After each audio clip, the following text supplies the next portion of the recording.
প্রথমবার বরকে ইলিশ ভাপা করে খাওয়াবো, যার জন্য আমি এখানে ইলিশ মাছ বের করে নিয়েছি। এখানে ছিল 4 পিস ইলিশ, সাথে ছিল একটা মাথা। বুঝতেই পারছো, মাথাটা দিয়ে আমি আজকে কচু শাক বানাবো। সব ধরনের মাছের ভিতর ইলিশ মাছটা আমার একটু বেশি ফেভারিট। তো ইলিশ মাছ দিয়ে ভ্যারাইটিসের আইটেম আছে, অনেক রকম আইটেম করা যায়। তো আজকে ভাবলাম ইলিশ মাছের ভাপা তৈরি করি, কারণ এটা আমি কখনোই করিনি। প্রথমবার বরের জন্য ইলিশ ভাপা করতেছি। আর এটা ছিল পুরোপুরি ইউটিউব দেখা একটা রেসিপি। জানি না কেমন হবে, অবশ্যই তোমরা লাস্ট পর্যন্ত দেখবা, তাইলে বুঝতে পারবা যে ইলিশ ভাপাটা আসলে আমি ঠিক কেমন করেছি। তো চলো শুরু করা যাক। তো ফার্স্ট আমি ইলিশ এখানে বের করে এটাকে নুন হলুদ দিয়ে ম্যারিনেট করে সাইডে রেখে দিয়েছি। দেন আমি এখানে মশলাটা রেডি করে নেব। তার জন্য লাগবে হচ্ছে পেঁয়াজ। তো আমি এখানে একটা মাঝারি সাইজের পেঁয়াজ নিয়ে নিয়েছি।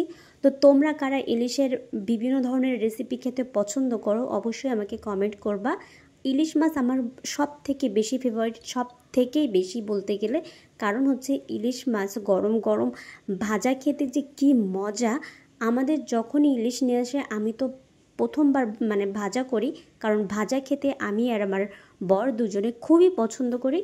তো এখানে আমি 2টা পেঁয়াজ নিয়ে নিয়েছি। দেন আমি এখানে কাঁচা লঙ্কা চিড়ে রেখে দিচ্ছি সাইডে। দেন আমি এই মশলাতে কাঁচা লঙ্কা প্লাস শুকনো লঙ্কা দুইটাই ব্যবহার করব। তো আমি এখানে 2টা পরিমাণ পেঁয়াজ নিয়ে দেন আমি এগুলোকে এখন ব্লেন্ড করব। তার জন্য ব্লেন্ডারে আমি এখানে কাঁচা লঙ্কা, শুকনো লঙ্কা, পেঁয়াজ এবং সবথেকে মোস্ট যেটা সেটা হচ্ছে সরিষা। তো এখানে আমি সরিষা ব্যবহার করব, কালো সরিষা। তোমরা অবশ্যই এখানে সাদা সরিষাটা ব্যবহার করার চেষ্টা করবো, তাহলে কালারটা আরও সুন্দর আসবে। তো এখানে সরিষার পরিমাণটা একটু বাড়াই দিতে হবে, আর অবশ্যই তোমাদেরকে পরিমাণটা বুঝে দিতে হবে, কারণ অতিরিক্ত সরিষা হয়ে গেলে কিন্তু তরকারিটা একদম তিতো হয়ে যাবে। তো আমি এখানে ছোট চামচে 2 চামচ সরিষা নিয়ে নিলাম। দেন আমি এর ভিতর জল অ্যাড করলাম, তারপর অ্যাড করলাম লবণ, কারণ লবণ দিলে সরিষার তিতো ভাবটা থাকে না।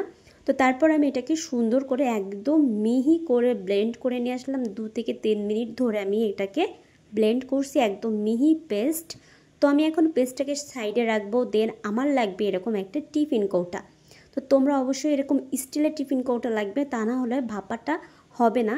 তো আমি এখানে সুন্দর করে পরিষ্কার করে 4 পিস মাছ, যেটা আমি ম্যারিনেট করে সাইডে রাখছিলাম, সেটাকে দিয়ে দিলাম। তারপর যে মশলাটা রেডি করছিলাম সেটা দিয়ে দিলাম। দেন এই পুরো রান্নাটা হবে হচ্ছে সরিষার তেলে। তো এখানে আমি পরিমাণ মতো সরিষার তেল ইউজ করলাম। দেন আমি এর ভিতর দিব সামান্য লবণ, কারণ আমি প্রথমবার লবণ দিয়েছি, তাই আমি পরিমাণটা বুঝে দিতে হবে। সামান্য হলুদ, কারণ এটা ভাপে হবে, অতিরিক্ত হলুদ দিলে হলুদের গন্ধটা থেকে যাবে। তো তারপর আমি মশলাগুলোকে সুন্দর করে মেশাবো, এরকম করে মাছের সাথে মিশিয়ে দেব, মাছের গায়ে যেন প্রচুর মশলাটা লেগে থাকে। তো তারপর আমি মশলা ধোয়া যে জলটা, জাস্ট একটু জল ইউজ করব। তো তারপর এটাকে আমি আবারও মেশাবো। দেন আমি এর ভিতরে আবারও সামান্য পরিমাণ সরিষার তেল অ্যাড করব। তারপর যেটা রাখছিলাম সাইডে কাঁচা লঙ্কা, সেটা আমি এটাকে অ্যাড করব, কারণ এটা অ্যাড করলে সুন্দর একটা স্মেল বের হবে, সেটা খেতে খুবই ভালো হয়। তো তারপর আমি এখানে সামান্য সরিষার তেল অ্যাড করলাম। তারপর এটাকে আবারও একটু ঝাঁকিয়ে মিশিয়ে নেব। তারপরে হচ্ছে এটাকে আমি এখন টিফিন কৌটা আটকে, একদমই টাইট করে আটকে, দেন আমি এভাবে জলের ভিতর এটাকে ভাপিয়ে নেব 20 মিনিট ধরে। তো এখানে আমি একটা স্ট্যান্ড দিয়ে জল দিয়ে তারপর এরকম ঢাকনা দিয়ে আমি এটাকে সুন্দর করে ভাপিয়ে নিয়েছি 20 মিনিট। তো 20 মিনিট পর এটাকে চলো এখন খুলে দেখার পালা।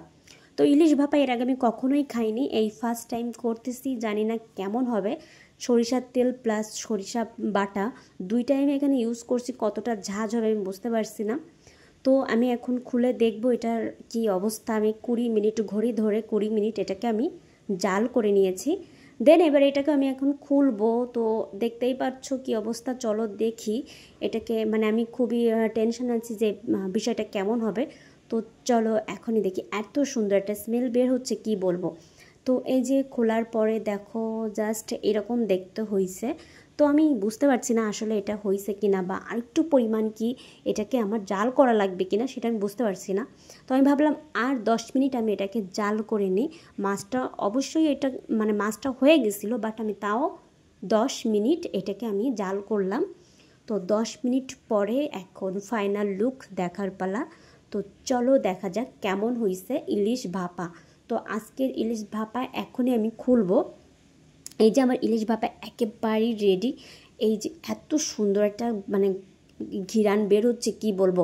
ইলিশটা পুরোই রেডি হয়ে গেছে, তোমরা দেখলেই বুঝতে পারছো।